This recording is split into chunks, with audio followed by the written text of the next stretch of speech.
जी अस्सलाम वालेकुम शाह जी का शुक्रिया जी। मैं सबसे पहले यही बोलूँगा मोहम्मद बिन सलमान का, जिन्होंने ये कदम उठाया और हम पाकिस्तानी हज़ारों की तादाद में इसमें शामिल होंगे और हज़ारों की तादाद में फैमिलीज़ जो पाकिस्तान में हमारी बैठी हुई हैं उनमें खुशी की लहर है और वो ईद अपने प्यारों के साथ कर सकेंगे। मामला क्या है मैं आपको तफसील से बता देता हूँ। मैं मोहम्मद बिन सलमान की तरफ से एक बड़ा बड़ा फैसला और गैर मुल्कियों के लिए एक बहुत अच्छी खबर है। देखिए, आपका अगर इकामा एक्सपायर है, हरूब है, बदून कफील वाला मामला या कोई भी किसी किस्म का आप मिसाल के तौर पर कंपनी कफील मुसस्से से भागे हुए बाहर काम कर रहे हैं, तो उन सूरतों में आपको भी इस चीज से फायदा मिलेगा, ये कन्फर्म है।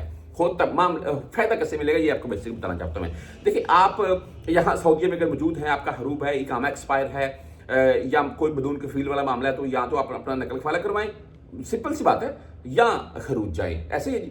इसके अलावा तीसरा हल कोई नहीं है। तीसरा हल फिर क्या है? जब भी पकड़े गए डीपोर्ट, तो डीपोर्ट होने वाला बंदा सऊदी अरेबिया में दोबारा किसी वीजे से आ सकता है, किसी यानी कि उम्रा, work visa, family visa, visit visa, किस वीजे से आ सकता है, मल्टीपल वीजा किससे नहीं आ सकता है, या सभी पर बैन है।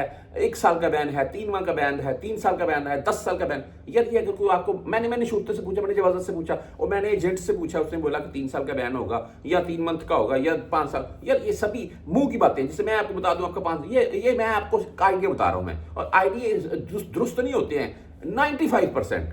अच्छा, होता क्या है कि मैं आपको ये बात इसलिए इस वीडियो में ऐड कर रहा हूं मैं कि अगर आपका यहां पर कोई मामला है या पाकिस्तान गए हुए हैं आप किसी भी मामले की सूरत में, यहां से चले गए, तो भाई आप दोबारा अभी सऊदी अरब आना चाहते हैं, तो आप अपना जवाजा से मामला चेक जरूर करवाइएगा। यहां आपका कोई दोस्त भाई या अहबाब है तो उसे भेजें और आपका मकतब अमल भेज दें या महकमा तंजीफ भेज दें या मकतब जवाजत भेज दें और वो खुद आपका मामला चेक करवाए। व्हाट्सएप नंबर मेरा साथ में चलता जाएगा। मजीद आपने कुछ भी पूछना हो मुझसे भी आप पूछ सकते हैं। अपना मामला चेक करवाएं, अगर दुरुस्त है, क्लियर है, तो फिर सफर करें किसी भी वजह से, वरना पैसे लगाने की जरूरत नहीं है। आपकी लाखों रुपए की जो रकम है वो जाया हो जाएगी। बहरहाल जी, चलते हैं जो फैसला है। अच्छा, आपको मैंने बता दिया, आपका इकामा या हरूब है या बदून कफील वाला मामला है, 2 ही रस्ते हैं, या नकल खवाला है या खरूज है। इसके अलावा तीसरा हल कोई नहीं है। आपको जब भी पकड़ेगा सूता फिर डिपोर्ट करेगा। अच्छा, उसका हल क्या है कि या तो नकल खवाला लीजिए या खरूज चले, या खरूज वो कि ताकि आप दोबारा नए वीजे से वापस सऊदी अरब आ सके।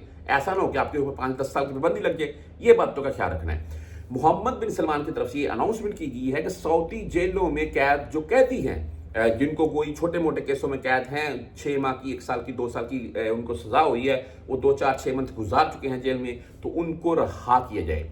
इसमें इकामा एक्सपायर हरूब वाले, अभी बहुत से भाई सोच रहे होंगे इकामा एक्सपायर और हरूब वालों को तो बेसिकली 10-15-20 दिन में डिपोर्ट कर दिया जाता है। मेरे साथ पाकिस्तानी, अभी भी मेरे पास वॉइस पड़ी हुई है, पाकिस्तानी बहुत सी बहनें हैं जो राब्ता करती हैं, उनके भाई हैं, उनके खामंद हैं, उनके बाप हैं, यहां पर जेल में पकड़े गए। और कल ही एक बहन राब्ता कर रही थी कि मेरे हस्बैंड पकड़े गए हैं, उनको छोड़ा गया है, तो वो कब तक, मैंने बोला कब, कहां छोड़ा है? एयरपोर्ट के ऊपर। तो मैंने बोला फिर वेट करें, क्योंकि उसके बाद आपका उनसे राब्ता नहीं होगा, वो एयरपोर्ट पर पाकिस्तान को डिपोर्ट कर देंगे 1 आध दिन में, और आपको खुद ही उनकी कॉल आ जाएगी कराची उतारा है, लाहौर उतारा है या किधर उतारा है। बात करने का मकसद ये है कि आप यानी कि ये जो इकामा एक्सपायर या हरूब की सूरत में पकड़े जाएंगे तो आपको फौरन डिपोर्ट किया जाएगा। इन मामला ईद से पहले पहले आपको घर भेजा जाएगा। और बहुत से कैदी ऐसे हैं जो यहां से रहाई उनको मिलेगी, अभी स्टेप बाय स्टेप चलता रहेगा, आज 500, कल 1000 ऐसे, और उसके हिसाब से ईद से पहले पहले सब कैदी अपने घर, अपनी फैमिलीज के पास पहुंच जाएंगे।